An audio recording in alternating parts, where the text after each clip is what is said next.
Welcome back to the Starman Report. I'm Eli Burton, your host, and we have a lot to talk about. Starting off with an update from the ISS. NASA astronauts Suni Williams and Butch Wilmore were supposed to come back to Earth after about a week on the ISS. But engineers have delayed the return flight indefinitely because of safety concerns around the Boeing Starliner capsule. Interestingly, also docked at the International Space Station right now is the SpaceX Dragon Endeavor spacecraft and the Soyuz MS-25 cruise ship. NASA's commercial crew chief, Steve Stitch, acknowledged to reporters that either one of those vehicles could provide an alternative ride home for Williams and Wilmore.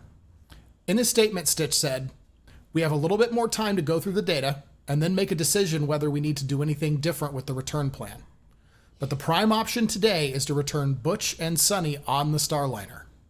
Right now, we don't see any reason that wouldn't be the case." So NASA is currently still planning to return these two astronauts on board Starliner, although I could see that changing and these astronauts returning on the SpaceX Crew Dragon if the data analysis between NASA and Boeing doesn't turn out as hoped. In other news, SpaceX will not be able to recover the 20 Starlink satellites left in very low Earth orbit after a malfunction of the Falcon 9 upper stage on July 11th. During the second stage of the launch, live stream viewers started seeing chunks of fluid and ice, which was caused by a liquid oxygen leak that ultimately prevented the Starlink payload from reaching its intended orbit.